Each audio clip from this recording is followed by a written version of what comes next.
Which of the 5 conflict styles qualifies you? Controversy. Regardless of how you cut it, we've all been in the center at some point.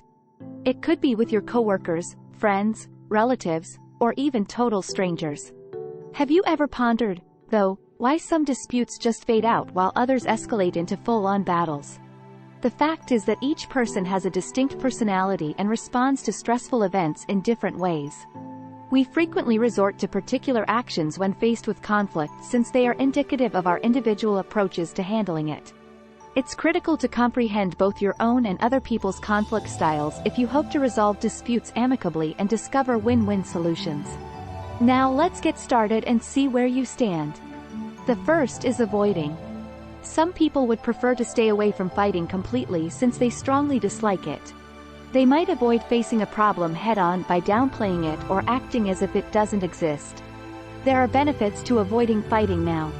It can prevent disagreements and support the upkeep of harmony in a partnership.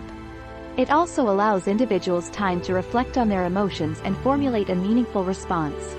However, there are drawbacks as well. Avoiding disagreement can lead to poor communication and unresolved issues, which can harm relationships. Additionally, it could lead to conflict and unease amongst people. Not to mention that avoiding conflict means passing up the opportunity to develop and learn from trying circumstances. Number 2, providing for. Individuals who have an accommodating style are typically cooperative and conflict-avoidant compromisers. Positively speaking, by putting other people's needs and wishes first, being accommodating can support the upkeep of relationships. It fosters a giving and compassionate mood that enhances the social environment. Additionally, being accommodating fosters a sense of belonging and cooperation, both of which are excellent in group situations. The drawback of accommodating is that it frequently results in a lack of assertiveness and the sacrifice of one's own wants and objectives. If someone believes their priorities are continually being overlooked, it can also lead to feelings of annoyance and bitterness. Number 3, rivalry.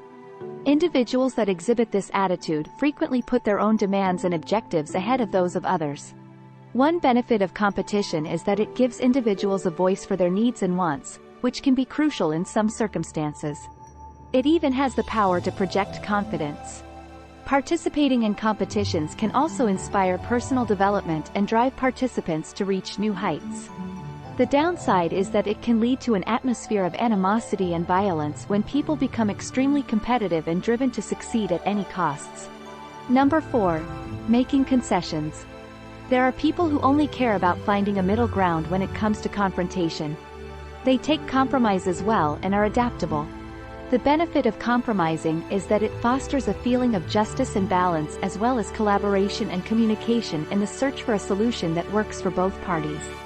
Compromise, though, isn't always a good thing. It's possible for someone to feel that they're giving up too much, which can make them unhappy. Furthermore, if one is overly preoccupied with striking a medium ground, they may neglect to advocate for their own demands. Number 5, working together.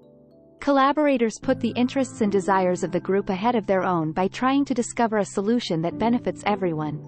Naturally, this is frequently beneficial since it fosters understanding and respect between the parties as they cooperate to find a solution that works for everyone. As it promotes thinking creatively and from a variety of angles, it can also help to develop creativity and invention.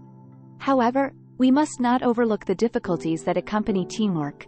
For example, it can be difficult to discover that win-win solution if there is a lack of communication or trust. And developing the ideal plan can occasionally take a lot of time. With regard to handling conflict, maybe you now have a greater understanding of both yourself and other people. Knowing your own style of approach can help you ensure that your arguments are persuasive and beneficial to all parties. Furthermore, just because your methods occasionally diverge from those of others doesn't mean you should give up. Finding solutions that satisfy and make sense to all parties is something that both parties can cooperate to achieve. Please like and share this video with your friends if you think it's helpful so we may continue to make more of them. Please click the subscribe button and don't forget to press the notification bell for more videos just like this one. Don't forget to watch our other videos as well. Thank you for viewing.